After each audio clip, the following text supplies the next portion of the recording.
আমরা কথা বলছিলাম রিকন্ডিশনড গাড়ি আমদানি নিয়ে এবং সেজন্য আমাদের সঙ্গে স্টুডিওতে এসে উপস্থিত হয়েছেন জনাব হাবিবুল্লাহ ডন।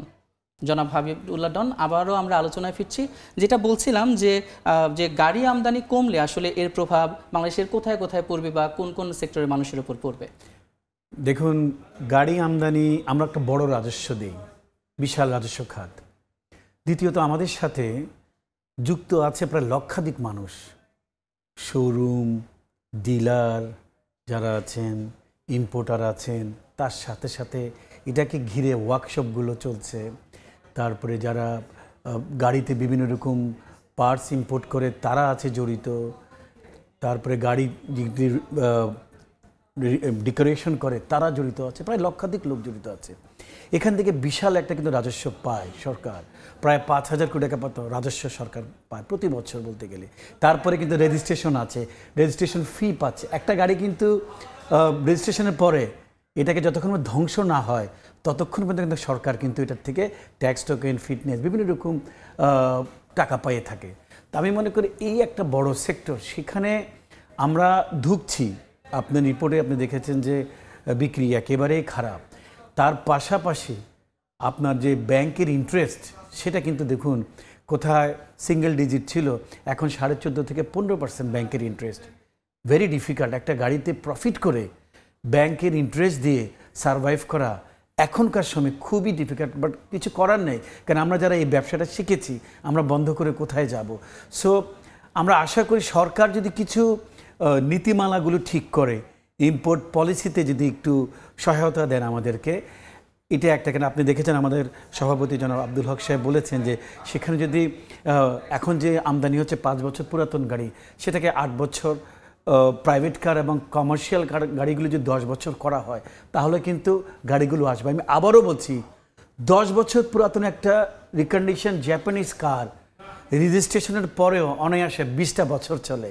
এটাই হলো জাপানিজ গাড়ির সবচেয়ে বড় সিক্রেসি এবং সবচেয়ে বড় মজা, জাপানিজ গাড়ি যারাই কিনেছে এবং চালাচ্ছে।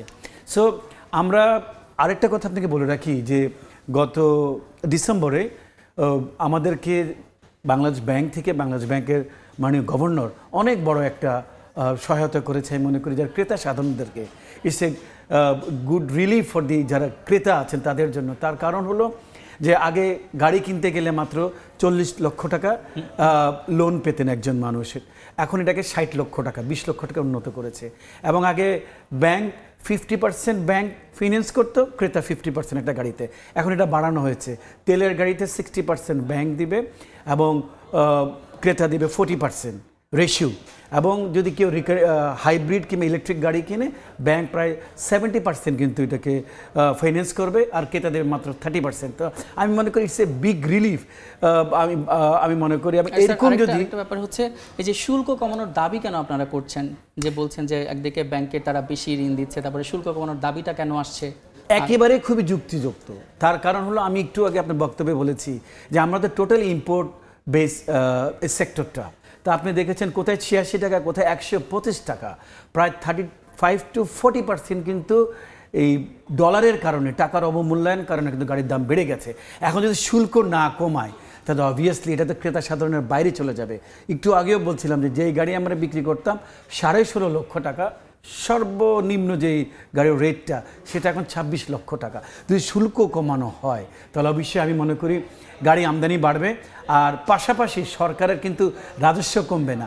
আমরা দেখেছি শুল্ক কমালে ওই আইটেমটা, ওই পণ্যটা বেশি আমদানি হয় এবং এন্ড অফ দ্য ইয়ার সরকার কিন্তু রাজস্বে কোনো ঘাটতে না, উল্টা তাদের রাজস্ব বৃদ্ধি পায়। আরেকটা প্রশ্ন করতে চাই শেষে চৌধুরী, শুল্ক কমালে আসলে কতটা বাড়বে আমদানি, আর এতে আসলে দেশের অর্থনীতিতে কি ধরনের প্রভাব পড়তে পারে? একটু আগেই তো বললাম যে আপনি যখন শুল্ক কমাবেন তাহলে ওই আইটেমটা, ওই পণ্যটা আমদানি বাড়লে গভর্নমেন্ট যেখানে যা শুল্ক রাজস্ব পেতেন এটার মিনিমাম 1.5 গুণ বেড়ে যাবে, 1 থেকে 1.5 গুণ বেড়ে যাবে।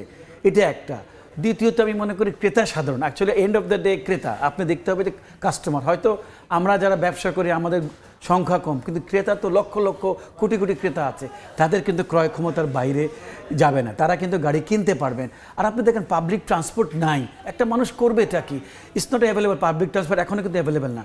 একটা ব্যক্তিগত গাড়ি কিন্তু মানুষের সহায়, মানুষ স্কুলে বাচ্চাকে পাঠাবে, অফিসে যাবে, যাতায়াত করবে, এটা ব্যক্তিগত। আর এর মধ্যে Japanese car is number one. তাই আমি মনে করি এই বাজেটে, সামনে যে বাজেট আছে সেই বাজেটে পরিবেশ বান্ধব গাড়ি এইটার ডিউটি কমানো উচিত সরকারের। আমরা বিভিন্ন রকম স্ল্যাব ভেঙে দিয়েছি, 1 থেকে 1800 সিসির একটা স্ল্যাব করেছি, সেটাকে বলেছি 1 থেকে 2000 সিসি করতে হাইব্রিডের জন্য।